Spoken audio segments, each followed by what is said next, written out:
I would never spend more money on a suit than I would my mind. I can't replace my mind, I only have one. I wanted to start the program by telling you I love you and I thank God for you. Benny, I am absolutely thrilled, amazed, and honored to be here on the program with you today to talk about Thieves, my book Thieves. And get a pen and paper right now, precious saints, because you'll be writing things down.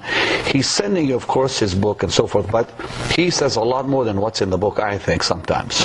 Well, Benny, Thieves is the true story, as you know, of the safe robbery of your friend, the television pastor, Mike Murdock. So it covers everything that led up to the safe robbery, the years that I spent on the run from television pastor, and of course, all of the details in between. So that's really what Thieves is. I guess my biggest question would be to you, Mike, how has Thieves impacted you a number of months since its release date? A hopelessness came into me toward people, and my mind began to feel that all of my labor was in vain. The people closest to me were not even affected by my persuasions. The people I prayed with every day were not even affected by my decisions, by my presence. And I felt like Jesus must have felt with a Judas.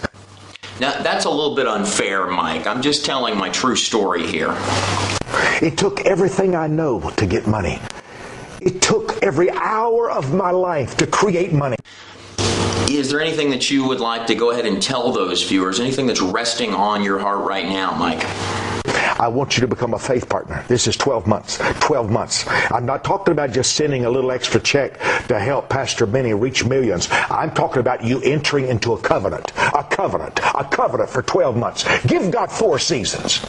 Slow down, Tiger. If you're not going to trust that part of the Bible, what part are you going to believe? If you've chosen to doubt a chapter in the Bible, don't doubt the blessing chapter. If you just have to doubt the Bible, doubt the hell chapter. Don't doubt the money chapter. If you just have to doubt God, don't doubt when He says, I will open the windows of heaven and pour you out a blessing. It's the best protection during this economy that we're facing. Turning to you for a second, Benny, you seem to be on with Mike very frequently. He talks a lot about seed giving. Do you understand this? And if you do, can you explain it to us? Can you explain it to me? Why is it that sowing seed, financial seed, gives favor? Why? God responds to money. The only thing that pleasures God is cash. Okay, I get the picture. Benny, if you don't mind me asking, and for everybody at home, both of you guys are kind of the wealthiest guys on Christian television. Benny, I've heard you're a billionaire. How does a mega ministry like this start? If you don't mind me asking, can you tell us? Right, the ministry of Benny Hinn responds to an iFiles investigation which revealed 2 heroin-related deaths within his ministry. At Pipitone. Benny Hinn had agreed to talk to us in person about his church, but canceled after seeing our report last week. It's quite simple. See, Jesus said, by their fruits you will know them. And just watch the person's fruits. If they display a clean life, a Christian character, if they show true Christianity, then they're really for real.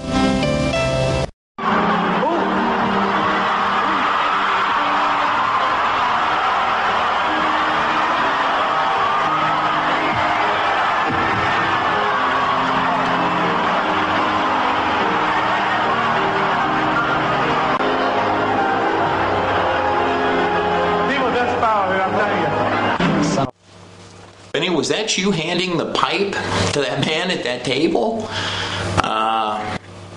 Okay, Benny, well, tell us more. So how do you turn that into a mega ministry? How did we get there? Powerful. Today, though, I want to hear about receiving. But first, sir, there's other things in your heart that I want to hear. How did you know? That was just what I wanted. And I'm going to pray for you right there. I'm asking every partner with this ministry to plant a seed of $365. And whoever is watching too. Every person, every person watching. If you've never planted a seed, I want you to plant a seed of $365 in the work of God. It's to reach souls. Absolutely. On your check, or if you're sowing by bank card, you can sow right now. And the quicker your seed gets in the soil, the quicker the harvest will grow. Your miracle is coming towards you, or going past you every day. Favor, would you sing that for me right now? Yes. Please, just with that first part.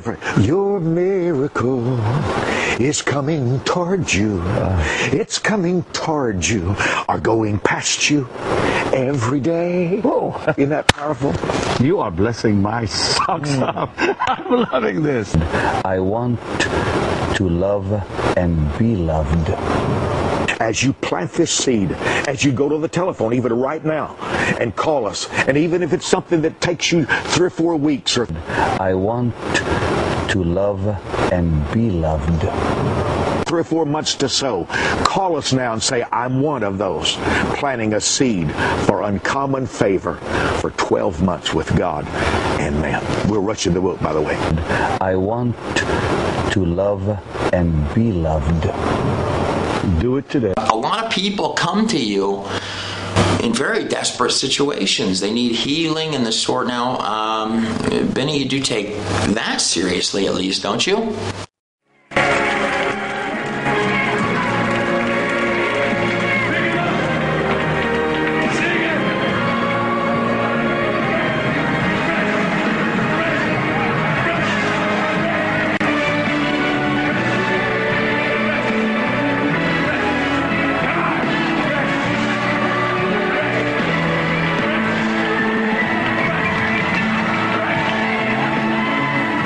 Now this next story is, it makes me angry. I'm sure it makes you angry as well when you hear these stories. You can almost call it a protected racket. And I'm talking about televangelists. And this is me, and maybe it's the part that makes me crazy. When I think of Jesus Christ, and I think of the way we as Christians in many cases worship today, we are so unlike him. So unlike him in so many ways. Would Jesus do any of these things? Would Jesus drive a Bentley? Would Jesus wear a $2,000 suit?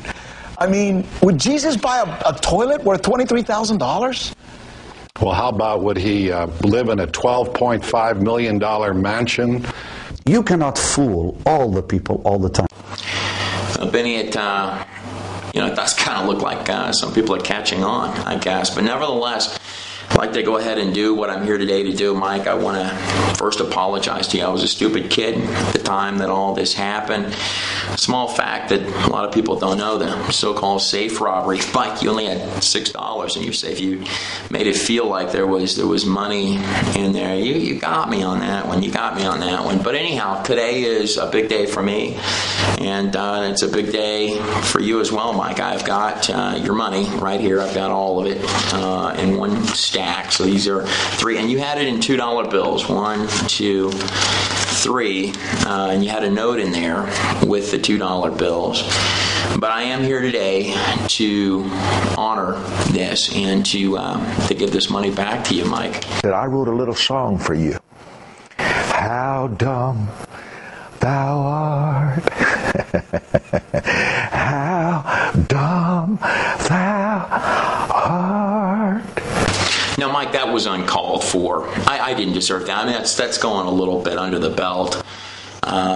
Mike, just out of curiosity, with the $6 that I had, I ran to Mexico, right? I got investigators calling my family. I can't go home for years. How much did you tell people that you lost, Mike? Million. Excuse me? How much? Million. Mike, what did you do with all that money? I was able to buy a beautiful Cessna Citation jet cash. A few months later, bought another jet worth 3 times what that one was. A little bit later, bought a third jet. Bought them all 3. Mike, I can appreciate that, but honestly, I don't believe you. I don't think the only thing that you were buying was jet planes. I mean, even back then, when I was around, I remember at your Paradise Mansion, to do some kind of freaky, maybe that's a bad word. There was a little bit of sex stuff going on. Mike, how is it that you respond to that? I'm 64. I've been single 30 years. God himself it's not good for men to be says, alone. I am not enough for Adam. He needs a woman. You must identify the divine domain where God has made you king. God doesn't mind you experimenting and exploring. He understands that. The Bible said he knew we were but flesh. Sometimes I go crazy. I'll go buy a telephone post and want to hug it. You know, I said sometimes I go crazy. Let me assure you, none of us are units. Mike, you're a pastor. He's a pastor. I just found that out. I've known you all those years. Didn't know you actually had a church. Okay, so Mike, what I'm here today to do is to give you your money back, your $6. I've got an envelope here. You put your name on. I'm going to get your address on there. So I'm putting these $2 bills in the envelope, Mike, just so you can see me do that. And I'm adding $1 to it for interest or good measure. More than that, I just like the number 7, to be frank with you. So I'm sticking that in there as well, Mike. House. You're going to give us money when you die? Give me my money early. I'm leaving. I'm getting out of here. What did you just say to me, Mike? Give me my money early. I'm leaving. I'm getting out of here.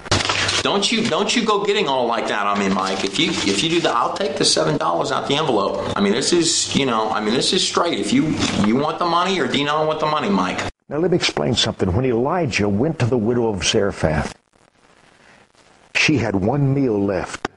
He didn't say, keep it, you need it more than I do. Okay, man, we're done. I'm packing up the money. I'm stopping you right there, Mike, because you ain't Elijah and I ain't the widow of Zarephath.